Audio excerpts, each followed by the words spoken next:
مذاکرہ ہو جائے، میں اپنی رائے کے اپنا تجربہ آپ کے سامنے پیش کر دوں، اور آپ اس وقت بھی اور دوسرے اوقات میں بھی ٹھنڈے دل سے اس پر غور کریں۔ ٹھنڈے دل سے غور کرنے کا مطلب سمجھتے ہوں گے، یہ ہمارے یہاں کا محاورہ ہے۔ اپنے دل کو، اپنے دماغ کو ہر قسم کے جذبات سے خالی کر کے، غصے میں، جوش میں نہیں، بالکل سب چیزوں سے اپنے ذہن کو خالی کر کے ان پر غور کریں۔ پہلے میں عرض کر دوں کہ یہ صرف رائے نہیں ہے، زندگی کا تجربہ ہے، اور صرف میرا تجربہ نہیں ہے، بلکہ ہمارے اکابر نے جو ہمیں روڈ میپ دیا ہے اس کے مطابق ہے، اس کے مطابق ہے۔ ہمارے بزرگوں نے جو کتابیں لکھی اور ان کو عام طور پر، انفرادی طور پر سب کو پڑھنے کے لیے کہا،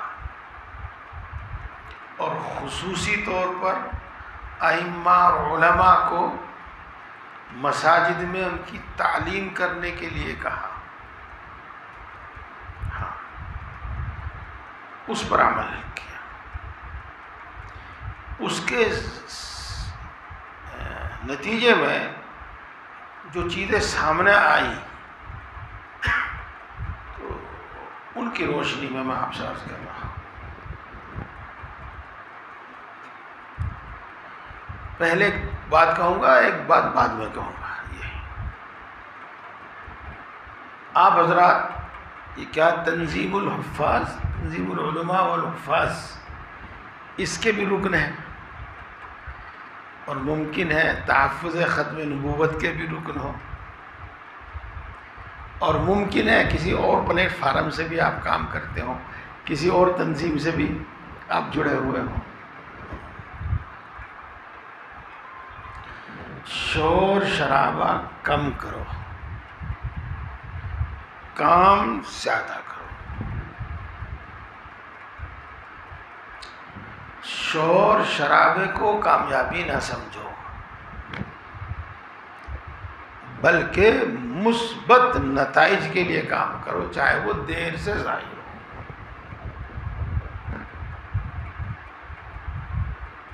اور دین میں ہمیں جن چیزوں کا حکم دیا گیا ہے ان کی ایک ترتیب ہے، ان کی ایک ترتیب ہے۔ اس ترتیب کے مطابق عام لوگوں کے سامنے دین کو پیش کرو، آنے والی نسلوں کے سامنے پیش کرو دین کو۔ اس میں کوئی شک و شبہ نہیں کہ سب سے مقدم، سب سے اہم، سب سے زیادہ بنیادی چیز ایمان ہے۔ معاف کیجئے، مجھے آپ کو بھی معلوم نہیں ایمان ہے کیا، بس حفظ میں لگ گئے، تجوید میں لگ گئے، پھر پڑھانے میں لگ گئے، پھر کیا میں لگ گئے، جوشیلی تقریریں کرنے گئے، چونکہ امامت تو جبھی جمے گی جب جوشیلی تقریریں ہوں گی۔ جی، شہر حیدرآباد اور دور دراز میں چرچا تو جبھی ہوگا جب جوشیلے بیان ہوں گے، بھی جوشیلے بیان کرے گا۔ نہیں، اللہ ہمیشہ سے ہے، ہمیشہ رہے گا، یہ اللہ کی ایک صفت ہے۔ اس کو خود سمجھو، اس کا معنی، مفہوم، اس کا مطلب، اس کی تفصیل خود سمجھو، اور پھر اپنی تعلیم میں عام مقتدیوں کو انہیں سمجھاؤ۔ آپ اس کی بالکل فکر نہ کریں کہ سب اٹھ کر چلے جاتے ہیں، 4-6 بیٹھتے ہیں، بالکل فکر نہ کریں، ان 4-6 ہی کو غنیمت سمجھیں، ان 4-6 سے ہی بات آگے بڑھے گی، یقیناً بڑھے گی۔ وہ چرچا کریں گے اپنی مجلسوں میں جا کر، اپنی عام گفتگو میں، اپنی نجی گفتگو میں اس کا چرچا کریں گے۔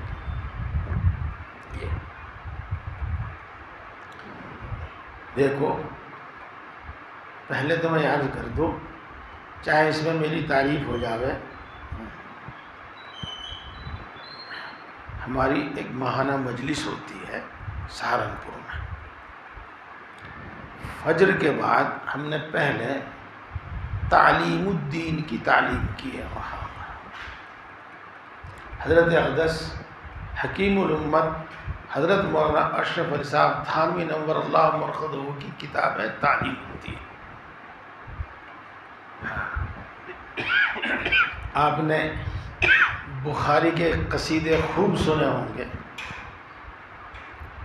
لیکن حضرت مولانا سید علی میاں ندوی نور اللہ مرقدہ یوں فرماتے ہیں کہ تعلیم الدین بے نظیر کتاب ہے۔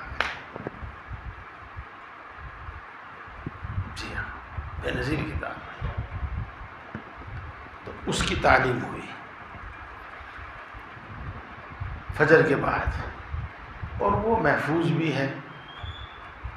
ایک چینل ہے، چلاتا ہے کوئی، اس میں وہ ڈال دیتا ہے، ویڈیو نہیں ہے، صرف آڈیو ہے۔ دینی پروگراموں کو ویڈیو کے ذریعے شیئر کرنا، تشہیر کرنا جائز نہیں ہے۔ ابھی تک ہمارے اکابر امت اور ابھی تک مراکز امت کا یہی فتویٰ ہے، اور ابھی تک جمہور علماء کا یہی فتویٰ ہے، اور ابھی تک معتبر علماء کا یہی فتویٰ ہے۔ جی ہاں، بہرحال آڈیو میں ہے، آپ اس کو دیکھ سکتے ہیں، اس کو سن سکتے ہیں۔ چونکہ یہ تعلیم مہینے میں ایک بار ہوتی ہے، اس لیے بہت مدت تک یہ سلسلہ چلا۔ اس کے بعد پھر ایک دوسری کتاب فروع الایمان،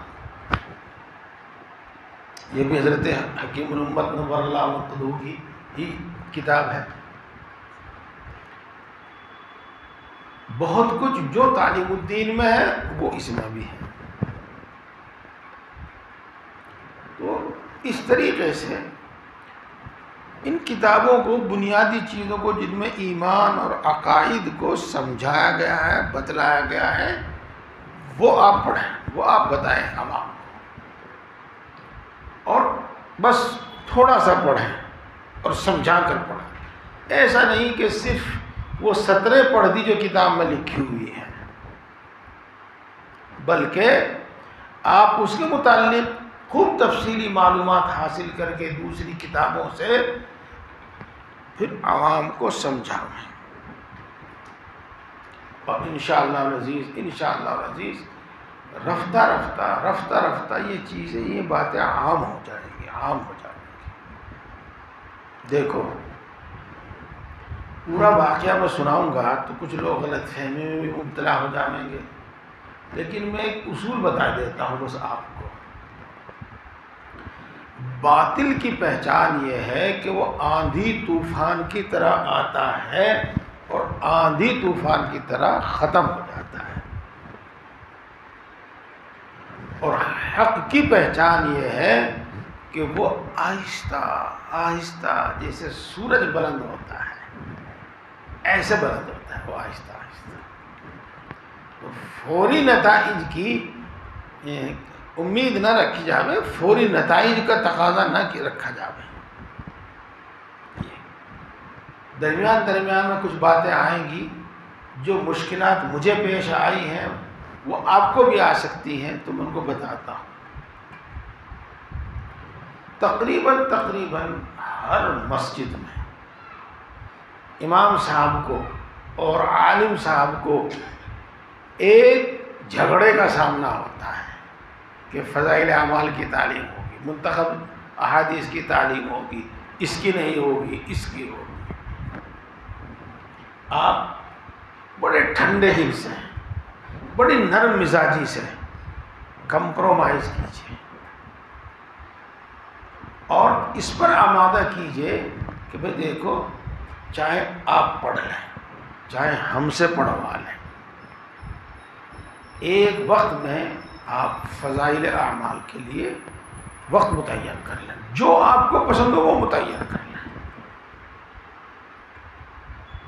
اور دوسرے وقت میں ہمیں اجازت دیجیے کہ ہم جو کتاب چاہیں پڑھیں۔ اس طریقے سے کوئی شکوہ، کوئی شکایت ان کو نہیں ہوگا۔ اگر ہوگا تو پھر آپ اپنا اثر و رسوخ استعمال کیجیے۔ اثر و رسوخ، متولی صاحب ہیں ان سے بات کیجیے،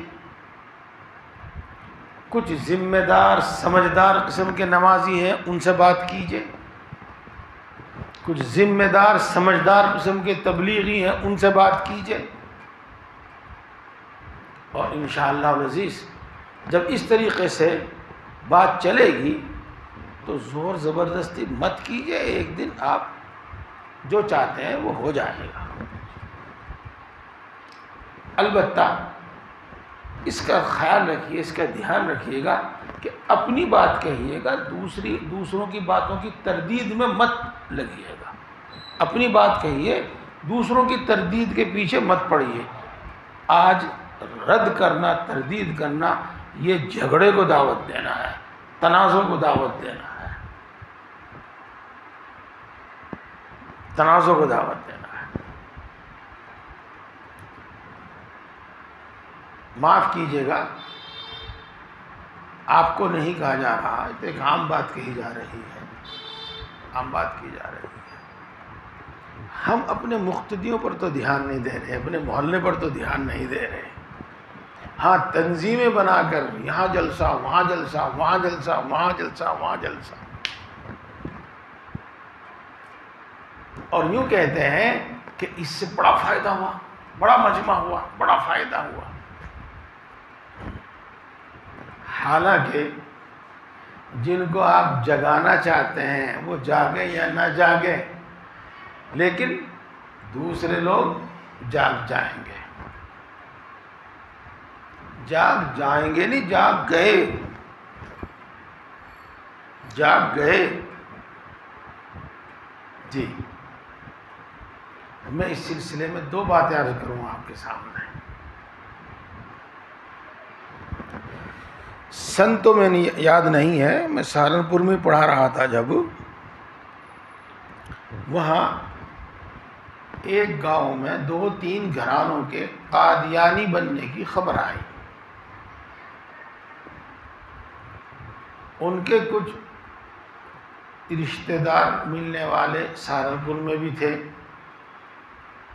تو وہ قادیانی ان کو بھی اپنے ساتھ شامل کرنا چاہ رہے تھے اور اپنے ساتھ ان کو وہاں لے جانا چاہ رہے تھے۔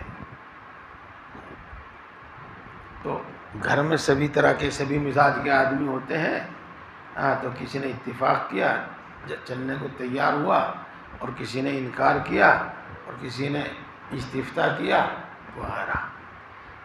وہ بات جو عام ہوئی تو بس سہارنپور میں اور اطراف میں قادیانیت کے خلاف دے جلسے، دے جلسے، دے جلسے، دے جلسے، اس نکڑ پر، اس چوراہے پر، اس مسجد میں، اس میدان میں۔ تو پہلے تو وہی لوگ سٹ پٹائے اور انہوں نے ہمارے خلاف، یعنی ایسا کرنے والوں کے خلاف درخواستیں دینی شروع کر دی، چپ چاپ حکومت کو، انتظامیہ کو درخواستیں دینا شروع کر دی۔ ادھر تو یہ ہوا،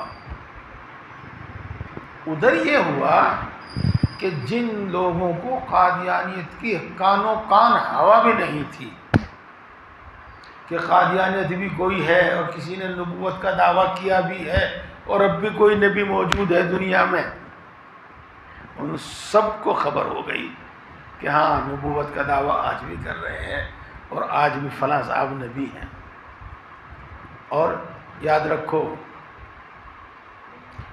جس عقیدے کے پیچھے نفس اور شیطان ہوتا ہے وہ بہت جلد قبول کر لیا جاتا ہے، بہت جلد قبول کر لیا جاتا ہے، اور حق کے لیے سب سے پہلی مزاحمت سب سے پہلے تو ہمارا نفس ہی ہے، ہماری جہالت ہی ہے۔ تو کتنے لوگ ہم میں سے ہی اس کی چھان بین میں لگ گئے، بھائی ہم بھی جا کے دیکھیں گے، بھائی ہم بھی دیکھیں گے۔ بھائی ایک اس کا چرچا ہوا، بہت چرچا ہوا کہ وہ شادی کراتے ہیں، جس خوبصورت جو پسند ہو لڑکی اس سے شادی کر لو، وہ کاروبار کراتے ہیں وغیرہ وغیرہ۔ ہاں، تو بجائے اس کے کہ ہم میں سے سب کے دل میں بہت نفرت ہو، تو بہت کے دلوں میں بہت نفرت ہوئی، لیکن یہ بات سن کر کچھ اس ٹوہ میں لگ گئے کہ چلتے ہیں ہم بھی لے کے آئیں گے دلہنیا، ہم بھی بہت پریشان ہیں کاروبار سے، چلو وہیں سے صحیح۔ یہ تو بجائے اس کے کہ قادیانیت پر قدغن لگے، نتیجہ یہ ہوا کہ اس کی تشہیر ہوئی، اس کی تشہیر ہوئی۔ ادھر وہ سٹ پٹائی جو 2-4 گھر تھے، انہوں نے تحفظ کے لیے درخواستیں لگا دی کہ ہمیں جان کا خطرہ ہے ان لوگوں سے، یہ ہمارے خلاف یہ جلسے کر رہے ہیں، یوں کر رہے ہیں۔ انہوں نے درخواست لگا دی، ان کے گھروں پہ پولیس آ کے بیٹھ گئی، ان کے گھروں پہ پولیس آ کے بیٹھ گئی جی۔ ادھر وہاں کیا کہتے ہیں اس کو، پرشاسن، وہ چوکنے ہو گئے کہ کبھی ان دونوں میں ٹکراؤ نہ ہو جائے۔ غرض اتنی چیزیں سامنے آئی جن کا تصور نہیں تھا، جس کا نتیجہ یہ ہوا کہ وہ بند کرا دیے، وہ جلسے سے بند کرا دیے۔ اس لیے میں مثال کے طور پر ہمارے بعض احباب شکیل بن حنیف کے بارے میں پتہ نہیں کیا کیا بتاتے رہتے ہیں، بہت ساری باتیں بتاتے رہتے ہیں۔ کوئی امام فلاں نے مہدیت کا دعویٰ کر دیا، فلاں دعویٰ کرتا ہے۔ دیکھو، میں نے پہلے عرض کیا تھا کہ میں اپنی رائے، اپنا تجربہ آپ کے سامنے پیش کر رہا ہوں، اس پر کہ آپ ٹھنڈے سے غور کریں اور دوسرے موقع پر بھی آپ اپنی رائے رکھیں۔ ان کا تو نام تک نہ لیا جائے، ان مدعی نبوت کا، ان مدعی مہدیت کا نام تک نہ لیا جائے۔ ہاں،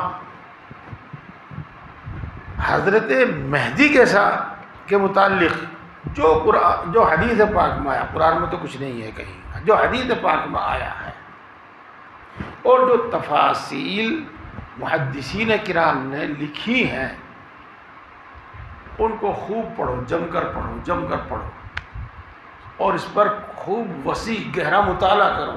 چاہے آپ عالم ہیں، چاہے آپ حافظ ہیں، آپ اس کا مطالعہ کرو، خوب گہرا مطالعہ کرو۔ اور جس کو ہمارے ہاں بہت ہے ما لہو و ما علیہ، سب باتوں کو اپنے ذہن میں جمع کر لو، اور کسی مہدی کا ذکر کیے بغیر اور کسی مدعی نبوت کا ذکر کیے بغیر اور کسی شکیل کا ذکر کیے بغیر وہ صحیح باتیں بار بار بتاؤ۔ کبھی اس موضوع پر کتاب پڑھو، کبھی اس موضوع پر جمعے کے خطبے میں بیان کرو، کبھی اس موضوع پر عام جلسوں میں بیان کرو۔ غرض اس سلسلے میں جو صحیح تعلیمات ہیں ان کو عام کر دو، عام۔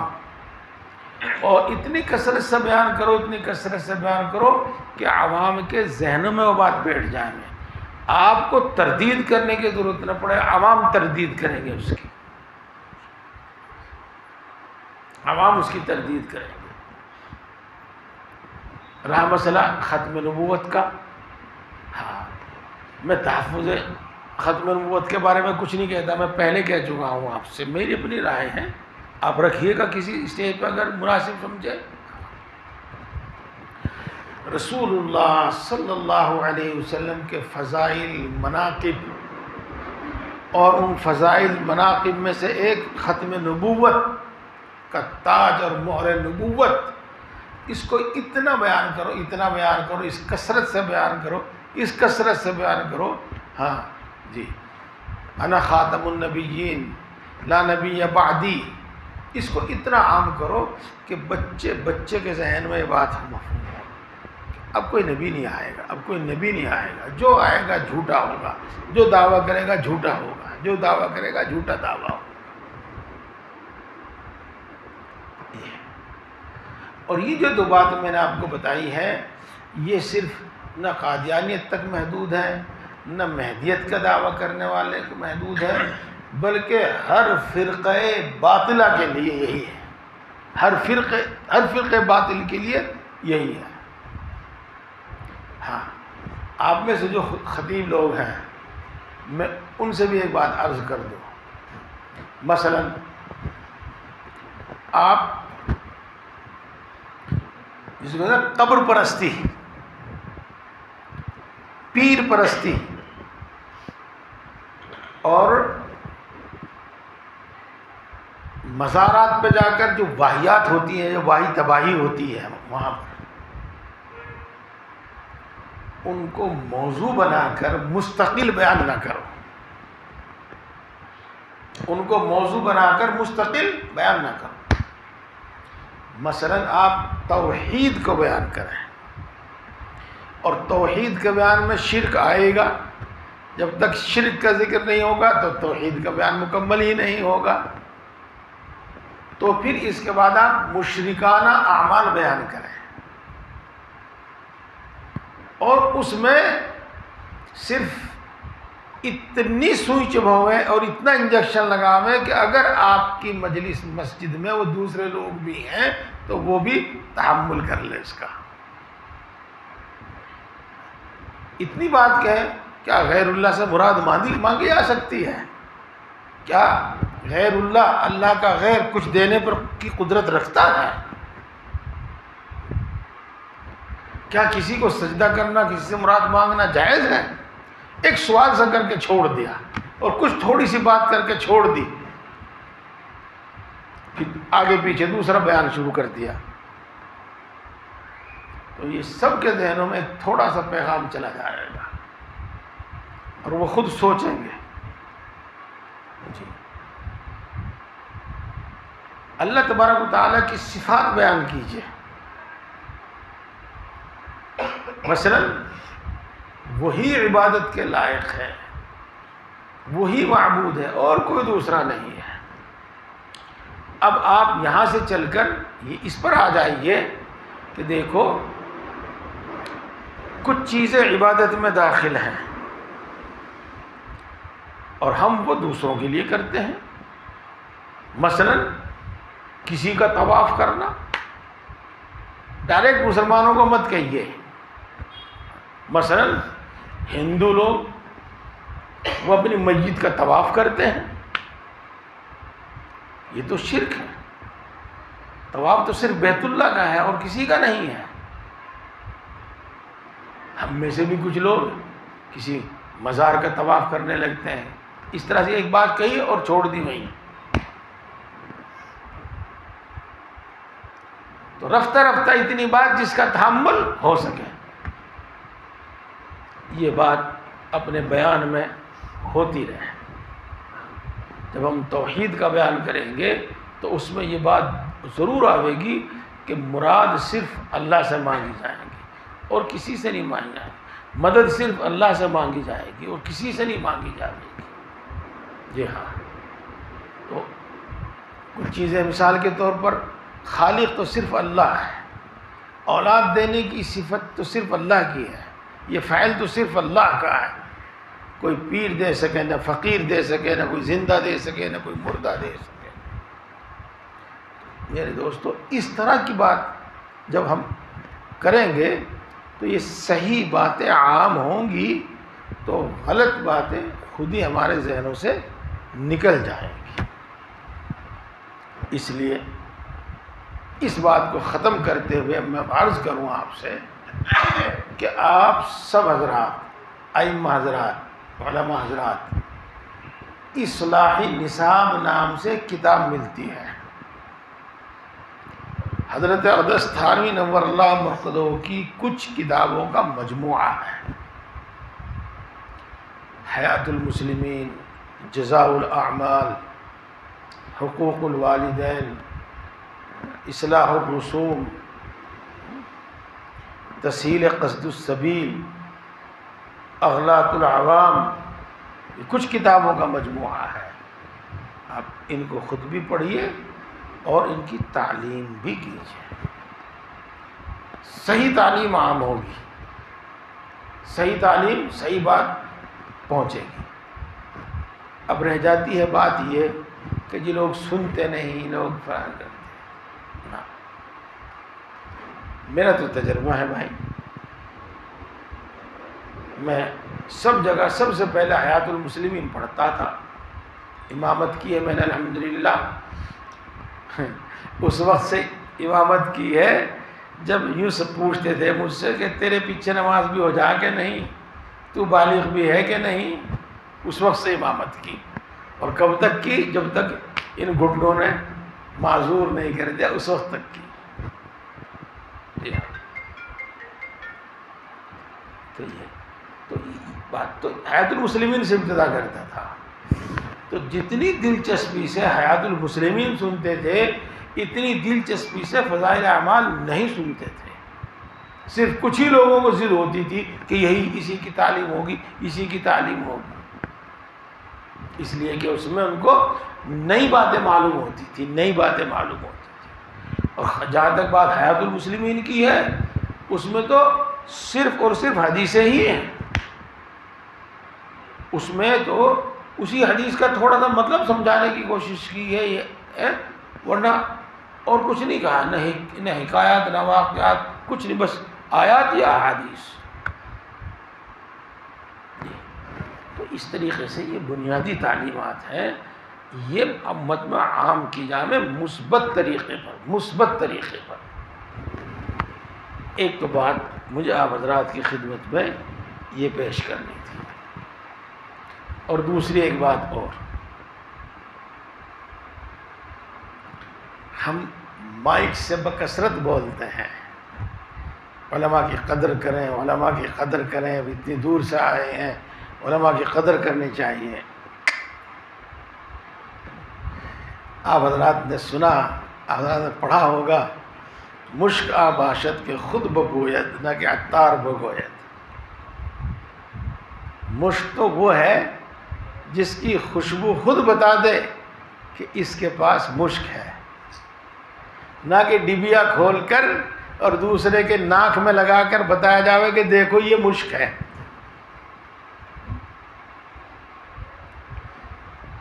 اس سلسلے میں یہ عرض کر دیا کرتا ہوں، آپ کے سامنے بھی عرض کر رہا ہوں، دوسرے حضرات میں بھی، کہ آپ کو یہ کہنے کی ضرورت پیش نہ آوے کہ علماء کی قدر کرو۔ آپ ان کے سامنے اپنا کردار اور اپنا کام اس طریقے سے رکھو اور ایسا رکھو کہ انہیں خود محسوس ہو کہ ہاں ہم بہت اچھا کام کر رہے ہیں، بہت اچھا کام کر رہے ہیں، بہت اچھا کام کر رہے ہیں، ان کو یہ خود محسوس ہو۔ اس پر آپ حضرات کے میں سے کوئی اشکال کر سکتا ہے، کچھ بہت کچھ کہہ سکتا ہے، اور سب باتیں آپ کی صحیح ہوں گی، میں ان کی تردید نہیں کروں گا۔ مجھے تو قدم قدم پر ان سے واسطہ پڑا ہے، جی ہاں، کہ اس کے باوجود کچھ سر پھرے اور جو بد دماغ وہ اپنا کام کرتے رہیں گے. تو ان کا جواب ہے خاموشی. ان کا جواب ہے خاموشی. لہذا اس سلسلے میں آپ سے گزارش ہے، نمبر 1 استغنا برتیے، استغنا اور قناعت. استغنا اور قناعت. استغنا کا مطلب یہ ہوتا ہے کہ ہر کسی کے سامنے آپ اپنی ضرورت نہ رکھیں، چاہے وہ قرض مانگنے ہی کی شکل میں ہو. ہر کسی کے سامنے اپنی ضرورت نہ رکھیں، بلکہ چاہے آپ کو ضرورت بھی ہو اور کوئی شخص خود بھی پیش کرے، تب بھی استغنا کی حالت ہونی چاہیے. استغنا کی حالت یہ میرے شیخ اول حضرت مولانا مسیح اللہ خان صاحب جلال آبادی نور اللہ مرقدہ میں بار بار ایک قصہ سنایا کرتے تھے، اور یہ قصہ کہیں دور کا نہیں بلکہ لکھنؤ کے آس پاس کا ہے. بتانے والوں نے اس بستی کا نام بھی بتایا اور ان بزرگ کا نام بھی بتایا. حضرت تو نہیں بتاتے تھے، ذکر کرتے تھے، لیکن بتانے والوں نے بتایا کہ فلاں جگہ کا فلاں صاحب کا قصہ ہے. وہ یہ کہ ایک استاد محترم سبق پڑھایا کرتے تھے، کوئی کتاب پڑھایا کرتے تھے، اور کئی وقت سے کہو یا کئی دن سے کہو فاقے سے تھے، اور اس فاقے کے اثرات چہرے کے ساتھ ساتھ زبان سے، بول سے، آواز سے بھی ظاہر ہو رہے تھے.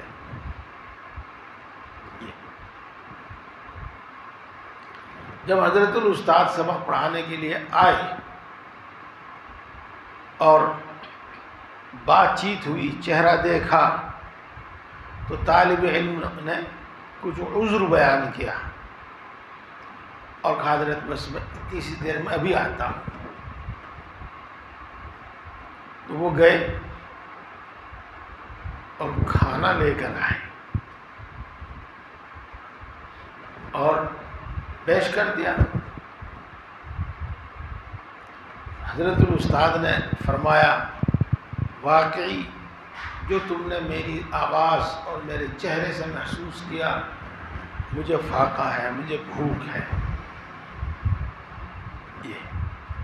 لیکن جب تم یہاں سے اٹھ کر چلے تو میرا دل یہ کہہ رہا تھا کہ اس نے میری صورت شکل سے کچھ تاڑ لیا ہے، بھانپ لیا ہے، اور یہ میرے لیے کھانا لینے جا رہا ہے. تو میرے دل کے اندر ایک سوال پیدا ہوا جس کو اصطلاح میں اشراف نفس کہتے ہیں، بڑے شین سے اشراف نفس کہتے ہیں. اور حدیث پاک میں آیا ہے کہ اشراف نفس کے بعد کوئی ہدیہ تحفہ دعوت قبول نہیں کرنی چاہیے. لہذا میں نہیں کھاؤں گا. ایک بار دو بار کہا، انکار کر دیا. طالب علم جب ایسے استاد کا شاگرد بھی کچھ نہ کچھ سوجھ بوجھ رکھتا ہوگا تو ذرا سے ناگوار سے لہجے میں نہ نہیں کھاتے تو نہیں، اور کھانا لے کے چلا گیا، دور تک چلا گیا، پھر واپس لے کے آیا اور لا کے رکھا. حضرت اب تو اشراف نفس نہیں رہا ہوگا، اب تو دل کے اندر انتظار اور دل کے اندر سوال نہیں رہا ہوگا. کہاں نہیں رہا، اب تو کھا لو گا، کھانا ہے، لاؤ ہم کھا لو. جی ہاں، جی ہاں.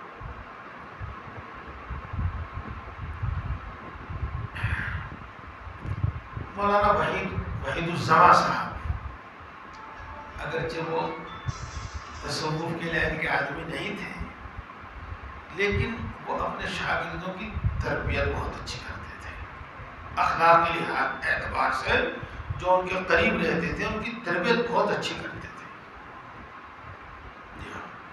اٹھنے بیٹھنے کے آداب، دسترخوان کے آداب، بات کرنے کے آداب، جواب دینے کے آداب فوراً ٹوکتے تھے۔ جی ہاں، انہوں نے آج کل تو سواریوں کا انتظام ہے بہت، پہلے ایسا نہیں تھا، پیدل سفر کرتے تھے، جہاں رات ہو جاتی تھی کہیں بستی میں قیام کر لیا کرتے تھے، اور صلاحہ کا گھر تو مسجد ہے، ہاں اس کے ساتھ ساتھ سفیر اور مسافر کا گھر بھی مسجد ہے۔ تو ایک صاحب چلتے چلتے رات ہونے کی وجہ سے، تھکنے کی وجہ سے ایک مسجد میں چلے آئے۔ مسجد میں امام صاحب کے آنے کا انتظار ہو رہا تھا۔ امام صاحب جب نہیں آئے تو ان کو وہ کہا کہ آپ نماز پڑھا دو۔ الحمدللہ الحمدللہ، ہمارے یہاں علماء کی صورت شکل لباس الگ ہی ہوتا ہے۔ تو انہوں نے نماز پڑھائی۔ نماز میں جو قرآن پاک پڑھا تو یوں کہتے ہیں نا کہ سننے والے جھوم گئے۔ تو کسی اعلان کے بغیر، کسی اس کے بغیر بہت بڑی تعداد میں لوگ بیٹھ گئے نوافل وغیرہ سے فارغ ہو کر۔ کہا قاری صاحب آپ بہت اچھا قرآن پڑھتے ہیں، قرآن پاک سنا دیجیے۔ تو انہوں نے قرآن پاک سنایا۔ جب وہ نماز میں اکثر و بیشتر جو حدر کے ساتھ پڑھتے ہیں، روانگی کے ساتھ پڑھتے ہیں، وہ ان کو بہت اچھا لگا تھا۔ تو جب انہوں نے تجوید کے ساتھ پڑھ کے اچھی طرح سنایا تو بہت اچھا لگا۔ دیر تک ان سے قرآن پاک سنتے رہے۔ اب اگلی بات سنو اور ذرا نوٹ کر لیو اس کو، نوٹ کر لیو اس کو۔ اللہ کے رسول، اللہ کے دین کی عظمت مسلمانوں کے دل میں ہے،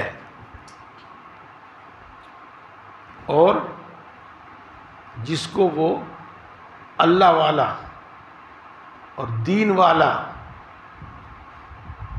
جانتے اور مانتے ہیں، اس سے بھی ان کو محبت اور عظمت ہو جاتی ہے، اس سے بھی ان کو محبت ہو جاتی ہے۔ تو اب کچھ لوگ ہیں کیا جو بھی کچھ کہا ہوگا، آج تو ہم سب کو حضرت کہنے لگے، پہلے تو حضرت کو جانتے نہیں تھے کہ حضرت کیا ہوتا ہے۔ آپ نے کھانا کھا لیا تو وہ خاموش رہے، ایک نے پوچھا، دوسرے نے پوچھا، خاموش رہے۔ ہاں تو آپس میں ہی ذکر کرنے لگے کہ بھائی انہوں نے کھانا نہیں کھایا، ان کے لیے کھانا لے کے آؤ۔ تو جب کھانا لے کے آئے تو انہوں نے کھانا کھانے سے انکار کر دیا، اور یہ کہا کہ اگر تم قرآن شریف سننے سے پہلے مجھے کھانا کھلاتے تو میں کھا لیتا، اب قرآن پاک سننے کے بعد جو تم مجھے کھانا کھلا رہے ہو تو مجھے ایسا محسوس ہو رہا ہے جیسے کہ میری قرات کی اجرت تم مجھے دے رہے ہو۔ جی ہاں، تو استغنا، اس کو مت دیکھو فلاں امام صاحب نے فلیٹ خرید لیا، فلاں امام صاحب نے گاڑی خرید لی، فلاں امام صاحب کے اشارے پر فلاں سیٹ صاحب، فلاں سیٹ صاحب یوں دے دیتے ہیں۔ ہاں، اس نے اپنی عزت نیلام کر لی، اس نے دوسروں کے سامنے اپنے آپ کو رسوا کر لیا ہے۔ تو میں یہ عرض کروں گا کہ استغنا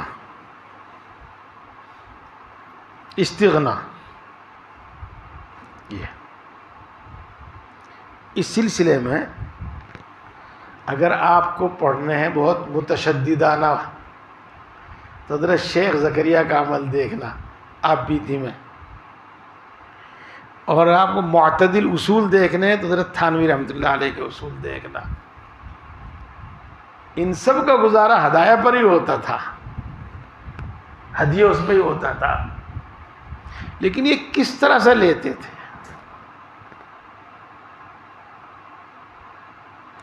استغنا. اور ایک اس اگلی بات اور دیکھو، ایک حدیث پاک بار بار آپ نے سنی ہوگی، من تواضع للہ رفعہ اللہ. اس کو سامنے رکھ کر اخلاق کی تعلیم دینے والے بتاتے ہیں کہ کبر میں نفرت کی خاصیت ہے اور تواضع میں الفت اور محبت کی خاصیت ہے. جو ہم دوسروں کے سامنے آن بان شان ٹھاٹ کے ساتھ رہنا چاہتے ہیں تاکہ لوگ ہمیں حقیر نہ سمجھیں، یہیں سے نفرت پیدا ہونی شروع ہوتی ہے.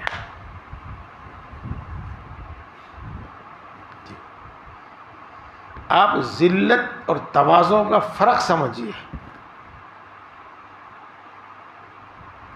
ذلت سے بچیے، تواضع اختیار کیجیے. انشاءاللہ العزیز تواضع کی خاصیت سے آپ کی دوسروں کے دلوں میں عظمت، محبت پیدا ہوگی. میں اپنے موضوع کو پھر دوبارہ بتا دوں تاکہ بات اچھی طرح سمجھ میں آ جاوے کہ ہم بار بار عوام سے یہ اپیل نہ کریں کہ ائمہ کی قدر کرو، علماء کی قدر کرو، حفاظ کی قدر کرو، بلکہ اپنا عمل، اپنا کردار ایسا رکھیں کہ خود ان کو بغیر کہے آپ کی قدر ہو. میں اس عنوان سے عرض کر رہا ہوں. ان میں ایک بات میں نے عرض کری کہ استغنا، اور دوسری بات میں نے عرض کی تواضع. فتنے اور جھگڑے کو ختم کرنا، میں اس میں آپ کو دو باتیں بتاتا ہوں. دو باتیں. قل هو اللہ احد اللہ الصمد، پڑھنا ٹھیک ہے؟ ہاں ٹھیک ہے. احد اللہ الصمد پڑھنا بالکل ٹھیک ہے، قواعد کے مطابق ہے، تجوید کے مطابق ہے. لیکن گاؤں دیہات میں اور ان پڑھ لوگ اسی کو ٹھیک مانتے ہیں جو اس کے استاد نے بچپن میں پڑھا دیا تھا، اور اس کے علاوہ جو کوئی دوسرا اور طریقے سے پڑھتا ہے تو اس کو وہ غلط مانتے ہیں. تو ایک مسجد میں ایک صاحب تھے، تو وہ جب کوئی امام احد اللہ الصمد پڑھتا تو اس کے گلے پڑ جانا کیا ہے، الجھ جاتے. ایسا ہے ہی نہیں، ہم نے کسی کو پڑھاتے دیکھا ہی نہیں، ہم نے کسی کو پڑھتے دیکھا ہی نہیں. تو وہ نوجوان فاضل تھے، لیکن نہیں، یہ قاعدہ ہے تجوید کار، یہ قاعدہ ہے تجوید کار، فلاں یوں پڑھتے ہیں اور ہمارے استاد نے ہمیں یہ بتایا تھا. اب وہ کیا جانے ان باتوں کو. یہ معاملہ اور یہ قضیہ حضرت تھانوی رحمۃ اللہ علیہ کے پاس پہنچتا ہے. تو حضرت نے اس امام صاحب سے کہا، ارے اللہ کے بندے، اگر تو قل هو اللہ احد پر سانس توڑ دے گا اور اللہ الصمد پڑھ دے گا تو کیا نماز نہیں ہونے کی؟ تو نے خواہ جھگڑے کو کیوں جنم دے دیا؟ یہ اچھا، ہمارے یہاں کاندلہ کے پاس میں ہی ایک مدرسہ ہے بدر العلوم گڑھی دولت. وہاں ایک مولانا صاحب تھے، مولانا کامل صاحب. ایک دن میں وہاں موجود تھا ان کے پاس، ان کے مدرسے میں.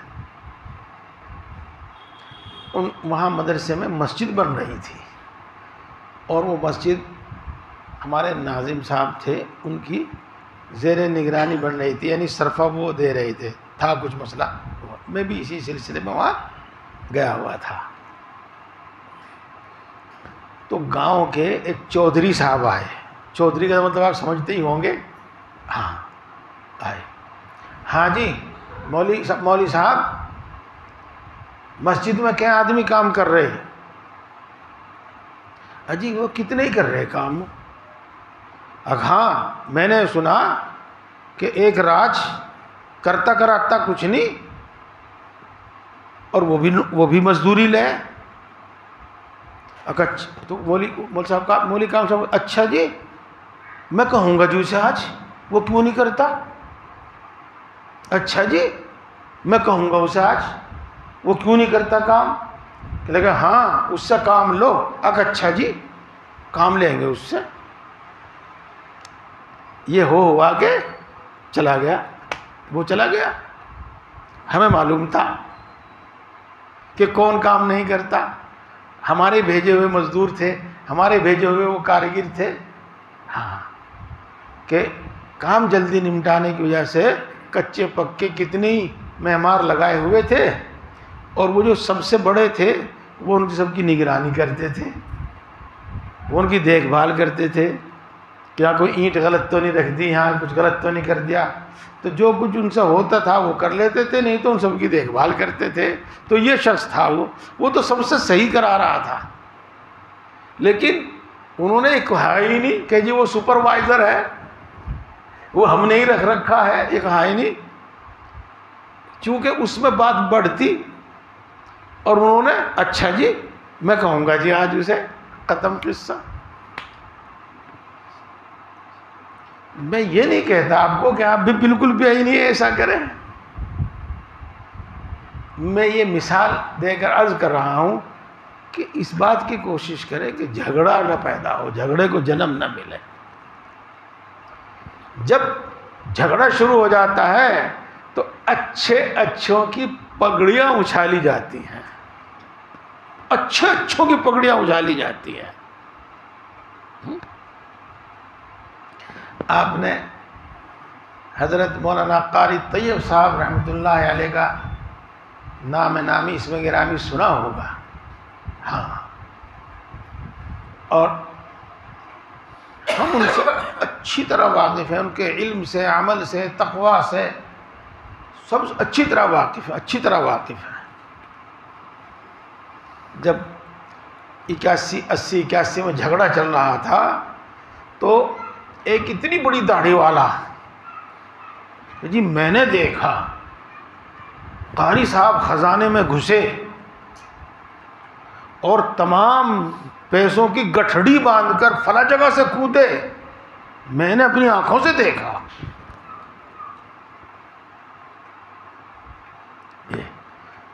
تو اچھوں کی پگڑیاں اچھالی جاتی ہیں جب جھگڑا شروع ہو جاتا ہے. تو تیسری بات بھی ہے کہ آپ اس طرح سے رہیے گا کہ جھگڑے کی پیدا نہ ہو، جھگڑے کو جنم نہ ملے. یہ اسی طریقے سے میں آپ سے عرض کر رہا ہوں، یہ کچھ تجربات ہیں اپنے آپ کے سامنے رکھ رہا ہوں. آپ کو اچھے لگیں، ٹھیک لگیں تو عمل کر لیا جائے. جی ہاں. نمبر ایک اور بات خاص، امام صاحب، مؤذن صاحب مسجد کی آمد و صرف کا حساب اپنے پاس ہرگز نہ رکھیں. اگر ان کو سونپا بھی جاوے تو معذرت کر دیں. آج نہیں تو کل ضرور آپ پر سوال اٹھایا جائے گا، ضرور اٹھایا جائے گا. میں آپ کو اپنا قصہ بتاؤں. ہمارا گاؤں اتنا سا چھوٹا سا، وہاں ایک مسجد تھی. اس گاؤں کے مالک، اس مسجد کے مالک، وہی متولی، وہی خزانچی، وہی سب کچھ. لیکن قصہ مختصر، پتہ نہیں کیا معاملہ ہوا، ان کے پاس سے پیسے، ان کے پاس سے، کوئی لینے کو تیار نہیں. ہوا ہوگا کچھ، میں ان سب کا ذکر نہیں کرتا. آخر میں نمبر آیا زکریہ کا کہ وہ اس کے پاس رکھ دو.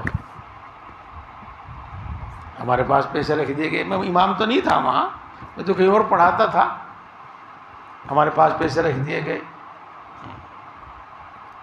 تو یہی جو میں آپ کو بتا رہا ہوں اپنے بزرگوں سے سنی ہوئی باتیں تھی. تو میں نے کہا بھائی نہ، میں تو ایک شرط کے ساتھ رکھوں گا پیسے. نمبر 1، آپ کو مسجد کی رسید چھپوانی ہوگی، اور وہ رسید امام صاحب کے پاس رہے گی. جو بھی مسجد میں پیسہ دے وہ ضرور بھی ضرور ان سے رسید حاصل کرے.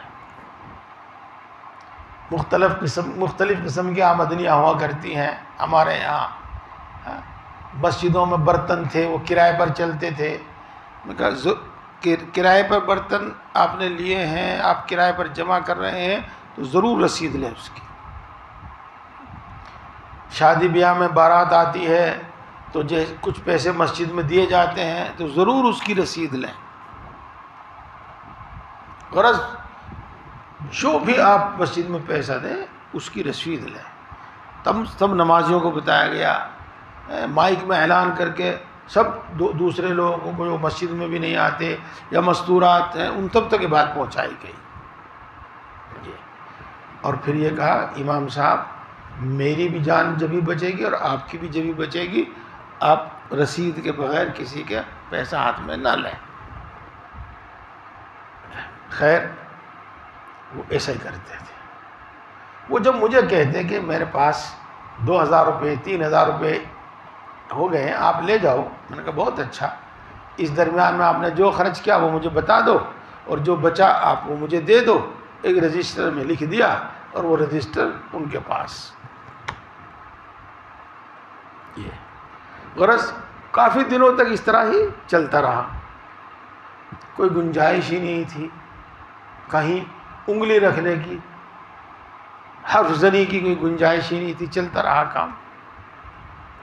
پھر میں نے مکان بنانا شروع کیا.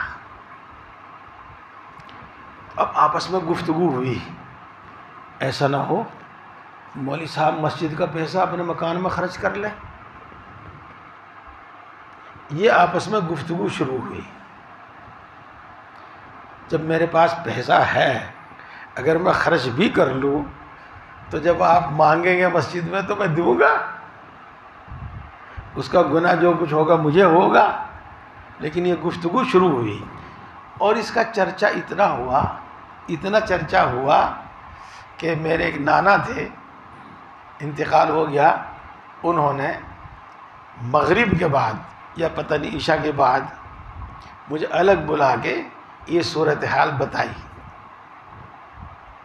کہ بھائی اگر پیسے نہ ہوں تو وہ پیسے رکھیو، ایسا نہ ہو کہ پیسے دیکھنے لگے نمازی. انہوں نے میری محبت میں یہ بات بتائی. میں نے کہا اوہو نانا جی آپ نے صبح نہیں بتایا مجھے، اگر آپ صبح بتا دیتے تو میں یہ پیسے آپ ہی کے پاس رکھ دیتا. میں نے کہا ٹھیک، کل 10 بجے تک بینک کھلنے کا انتظار ہے. تو میں نے رجسٹر میں دیکھ کے جتنے پیسے بنتے تھے وہ انہی کے پاس امانت رکھوا دیے. تو دیکھو یہاں تک لوگوں کی نگاہ ہوتی ہے اور بخشا نہیں جاتا کسی کو. اس لیے بہتر یہی ہے کہ امام صاحب اپنے پاس آمد و صرف کا مسئلہ نہ رکھیں، دوسروں ہی کے ہاتھ میں رہے. چلو یہ بھی کچھ باتیں ہو گئی. اور ہو سکتا ہے سلسلہ طویل ہو جاوے. اس کے بعد ایک میں دوسری بات بتاتا ہوں آپ کو. ریاکاری اور ظاہر داری ظاہر ہو جاتی ہے. جی ہاں، نہ بھی ظاہر ہو، ہمیں اللہ تبارک و تعالیٰ سے اپنا مخلصانہ تعلق برقرار رکھنا چاہیے، ہموار رکھنا چاہیے. اور جو ہم نے پڑھا ہے وہ پہلے اپنے لیے پڑھا ہے، اپنے لیے، دوسروں کے لیے نہیں پڑھا، اپنے لیے پڑھا ہے، اپنے لیے. ہم پہلے اس پر خود عمل کریں. دوسروں کو بتائیں یا نہ بتائیں وہ بعد کی بات ہے، وہ ایک دوسرا فریضہ ہے. یہ بات ہر طریقے سے غلط ہے، ہر طریقے سے غلط ہے، ہر طریقے سے غلط ہے کہ آدمی خود تو کچھ کرتا کراتا نہیں ہے، ہاں تقریر بڑی بڑھیا جھاڑتا ہے. اگر بہت بڑھیا تقریر کی اور مجمع کو وہ پسند بھی آئی، اس پر اثر بھی ہوا، کل کو جب وہ میرا عمل دیکھے گا تو وہ اثر سب ختم، وہ سب ختم. اور میری تقریر کا اثر نہیں، دوسروں کی تقریروں کا اثر ختم، دوسروں کی تقریروں کا اثر ختم. اور دوسروں کی تقریر کا اثر نہیں، بزرگان دین تک سے بدگمانی. یہ تو اس سلسلے میں زیادہ نہیں، دو بات عرض کرتا ہوں.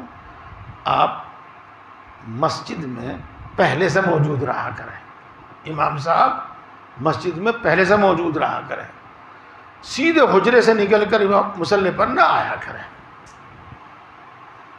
مسجد میں پہلے سے موجود رہا کریں اور سنتیں پڑھا کریں، سب کے سامنے سنتیں پڑھا کریں.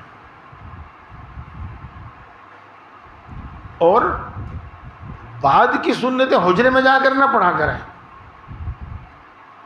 بلکہ وہیں پڑھا کریں، وہیں پڑھا کریں اور اطمینان سے پڑھا کریں، اطمینان سے پڑھا کریں. آپ یہ نہ کہیے گا کہ اس میں ریاکاری ہوگی. نہیں نہیں، ریاکاری نہیں. حضرت مولانا شاہ ابرار صاحب نور اللہ مرقدہ یہ نصیحت فرمایا کرتے تھے کہ جس طریقے سے دولت مند کی دولت اس کے لباس، اس کے جوتے، بلکہ اس کے چہرے سے نظر آتی ہے، تو اہل علم کا علم اور عمل ان کے چہروں سے، ان کے طرز عمل سے ظاہر ہونا چاہیے. اور یوں فرمایا کرتے تھے کہ طلباء علماء کی نماز عوام سے نمایاں ہونی چاہیے، نمایاں. ہاں، خشوع خضوع میں، اطمینان میں، نماز کے بعد کے نوافل وغیرہ. یہ اگر کسی کے ذہن میں آ بھی رہا ہو کہ بھئی ریا ہے، تو مشائخ طریقت یوں کہتے ہیں کہ شیخ کا ریا مرید کے اخلاص سے افضل ہے. تو کہیں کہیں اس کی ضرورت پیش آتی ہے، کہیں کہیں اس کی ضرورت پیش آتی ہے. آپ اپنا عمل تو یہی رکھیے، لیکن اپنے دل کے خیالات، ریاکاری کے خیالات نکال دیجیے گا، اور وہ نکل جائیں گے. جب آپ نکالیں گے تو نکل جائیں گے. کچھ باتیں بتانی پڑتی ہیں جو جھجک بھی ہوتی ہے. مجھے حمیدہ سے ماٹھی نماز پڑھنے کی عادت ہے، نہیں دیر سے فارغ ہوتا ہوں، پہلے ہی سے ہے، بچپن سے ہی ہے.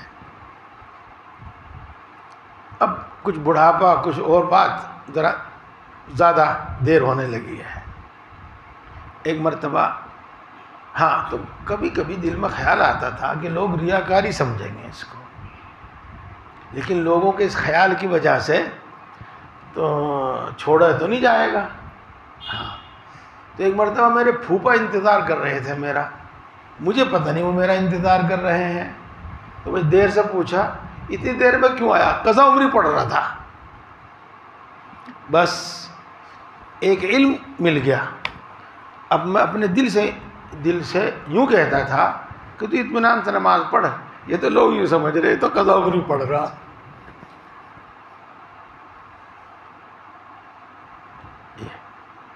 تو ریا کے خیالات کو نکالا جا سکتا ہے.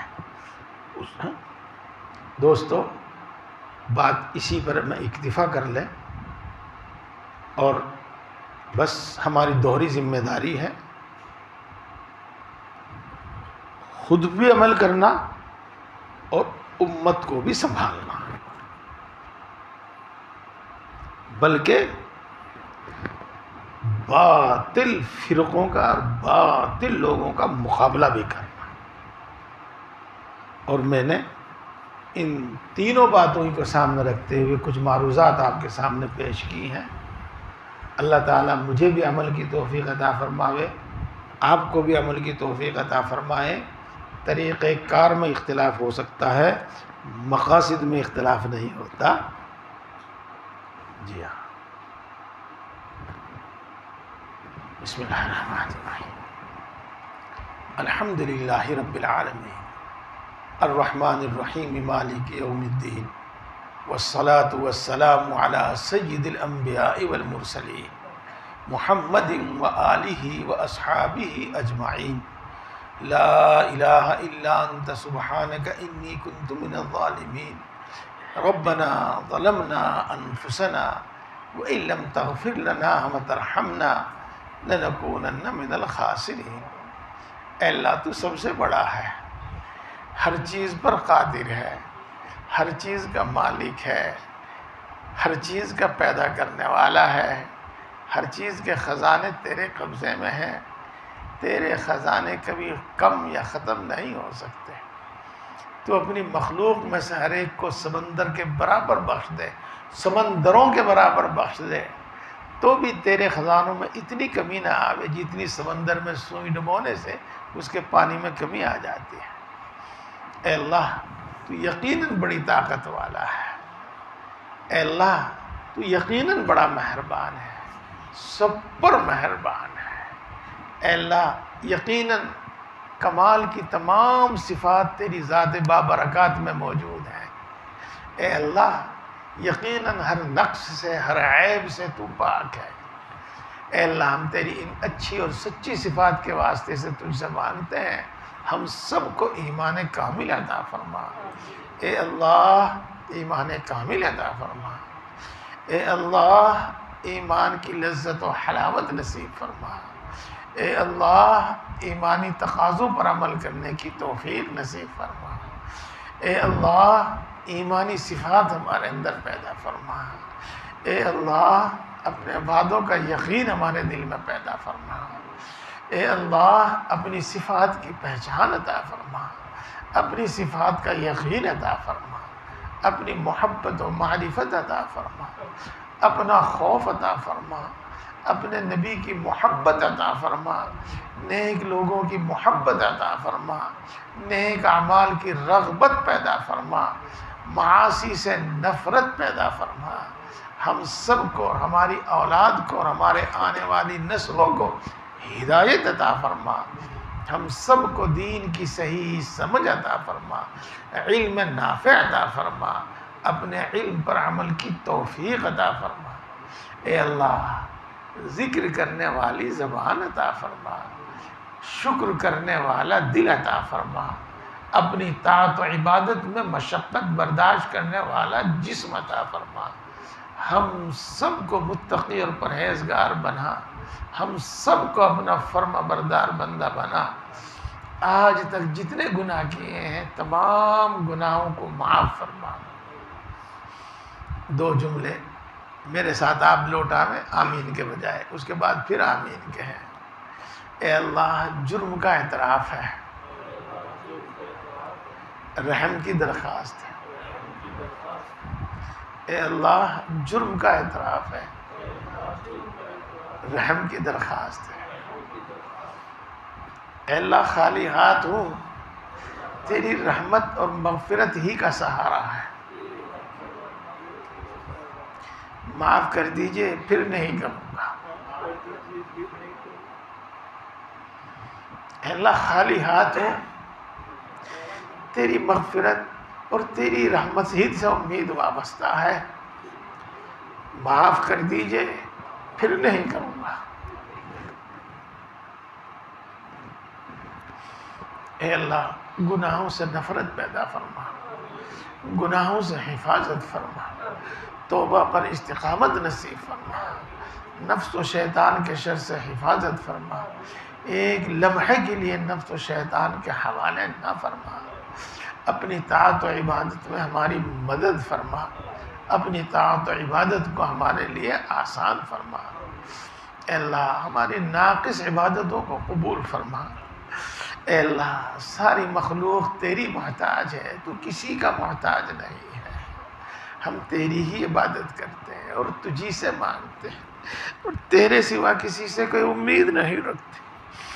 اے اللہ اپنے فضل و کرم سے ہم سب کی تمام ضرورتیں پوری فرما، اپنے سوا کسی کا محتاج نہ بنا، اپنے سوا کسی کا محتاج نہ بنا۔ اے اللہ بیماری اور بڑھاپے میں جب ہمارے ہاتھ پاؤں بھی ہمارا ساتھ نہ دے، اس وقت بھی کسی کا محتاج نہ بنا، اس وقت ہمیں روزی زیادہ عطا فرما۔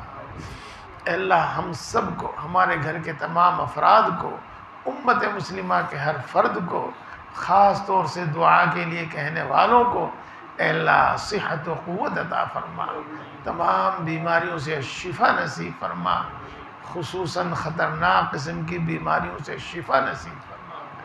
اے اللہ خوشحالی عطا فرما، تنگ دستی سے حفاظت فرما۔ اے اللہ قرضوں سے سبکدوش فرما، اے اللہ قرضوں سے سبکدوش فرما۔ اے اللہ تیرے دین کے خدام جمع ہیں، اے اللہ تو ان کی خدمتوں سے، ان کے دل کے جذبات سے، ان سے خوب واقف ہے۔ اے اللہ ان میں سے جن کو مکان کی ضرورت ہے ان کو کشادہ مکان عطا فرما۔ اے اللہ جس کو جس چیز کی ضرورت ہے اے اللہ اس کی ضرورت پوری فرما۔ اے اللہ خوشحالی عطا فرما، اے اللہ خوشحالی عطا فرما، تمام ضرورتیں اپنے فضل سے پوری فرما۔ اے اللہ جن کو رشتوں کی تلاش ہے ان کو نیک اور نبا والے رشتے عطا فرما۔ اے اللہ غیب سے انتظام فرما، اے اللہ اپنے فضل سے غیب سے انتظام فرما۔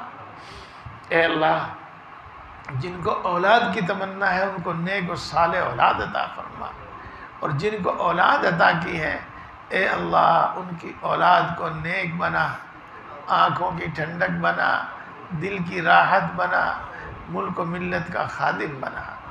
اے اللہ ہمارے گھروں میں چین، سکون اور سکینہ نازل فرما، اپنی رحمتیں، برکتیں نازل فرما۔ اے اللہ مال، جان، ایمان، عزت و آبرو کی حفاظت فرما۔ اے اللہ جس خدمت کے لیے آپ نے منتخب کیا اور جس خدمت کے لیے اللہ آپ نے قبول کیا، اے اللہ مرتے دم تک اس سے محروم نہ کیجیے، مرتے دم تک اس سے محروم نہ کیجیے۔ اے اللہ تو دلوں کی بات سے خوب واقف ہے، ہماری ریا سے بھی تو واقف ہے، ہمارے اخلاص سے بھی تو واقف ہے، ہماری کوتاہیوں سے بھی تو واقف ہے۔ اے اللہ اپنے فضل کا معاملہ فرما، اپنے فضل کا معاملہ فرما، اور ہماری ان خدمتوں کو قبول فرما، اور ہمارے علم کی، ہمارے اخلاق کی اصلاح فرما، ہم سب کو ہدایت عطا فرما، اور ہمارے بگاڑ کی، دل کے بگاڑ کی، اعمال کے بگاڑ کی اصلاح فرما۔ اے اللہ مرتے دم تک دین حق، دین اسلام پر ثابت قدم فرما۔ اے اللہ اپنے اپنے مقررہ وقت پر ایمان پر خاتمہ فرما، موت کی سختی سے حفاظت فرما، قبر کے عذاب سے حفاظت فرما، میدان حشر کی سختیوں سے حفاظت فرما۔ اے اللہ تو اپنے بہت سے بندوں کو عرش کے سائے میں جگہ دے گا، اے اللہ ہمیں بھی عرش کے سائے میں جگہ عطا فرما۔ اے اللہ تو اپنے بہت سے بندوں کو بغیر حساب کے بخشے گا، ہمیں بھی بغیر حساب کے معاف فرما دیجئے اور بغیر حساب کے بخش دیجئے۔ اے اللہ جہنم سے حفاظت فرما، جنت الفردوس میں جگہ عطا فرما۔ اے اللہ پوری امت مسلمہ کی مغفرت فرما، اے اللہ ہمارے ماں باپ ہمارے اساتذہ کرام کی مغفرت فرما، اے اللہ جن کا ہمارے ذمہ حق ہے ان کی مغفرت فرما، اے اللہ جس نے ہم پر کوئی احسان کیا ہے ان کی مغفرت فرما، اے اللہ امت کے اندر بیداری اور سمجھداری پیدا فرما، اے اللہ امت کے درمیان ہماری جو مساعی ہے اللہ ان کو قبول فرما، ان کو قبولیت عامہ عطا فرما، ان کو قبولیت عامہ عطا فرما، اے اللہ اپنے فضل و کرم سے اپنی شایان شان اس کا اجر ہمیں بھی عطا فرما، ہمارے والدین کو بھی عطا فرما، ہمارے اساتذہ کرام کو بھی عطا فرما، اے اللہ مدارس کی، مساجد کی، مراکز کی حفاظت فرما، اے اللہ اے ہم سب کو پالنے والے، اے اللہ ہم سب کو پیدا کرنے والے، اے اللہ اے ماں سے زیادہ محبت رکھنے والے، اے اللہ اے باپ سے زیادہ مہربان، ہم اپنا دکھ تجھی کو سناتے ہیں، تجھی سے فریاد کرتے ہیں، ہر ضرورت تیرے ہی سامنے رکھتے ہیں، اور سچ تو یہ ہے کہ تیرے سوا کوئی ہمارا ہے ہی نہیں، اور سچ تو یہ ہے کہ تیرے سوا کسی میں کوئی طاقت، کسی میں کوئی مجال ہی نہیں، اے اللہ اپنے فضل و کرم سے اور اپنے نبی پاک حضرت محمد مصطفیٰ صلی اللہ علیہ وسلم کے صدقہ طفیل سے ہماری تمام دعاؤں کو قبول فرما، اے اللہ تو دلوں کی بات کو خوب جانتا ہے، تجھ پر کچھ بھی چھپا ہوا نہیں ہے، اے اللہ تو ہم سب کی جائز مرادیں پوری فرما، جائز تمنائیں پوری فرما، جائز مقاصد میں کامیابی عطا فرما، اے اللہ ہر مشکل کو آسان فرما، اے اللہ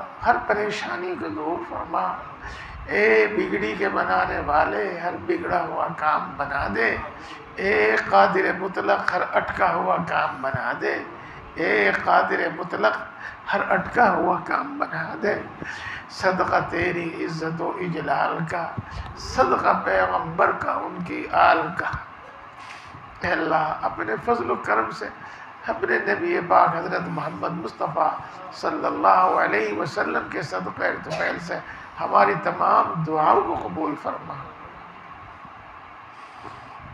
توفنا مسلمین والحقنا بالصالحین غیر خزایا ولا ندامہ ولا مفتونین، توفنا مسلمین والحقنا بالصالحین غیر خزایا ولا ندامہ ولا مفتونین، ربنا تقبل منا انك انت السميع العليم وتب علينا انك انت التواب الرحيم، سبحان ربك رب العزة عما يصفون وسلام على المرسلين والحمد لله رب العالمين۔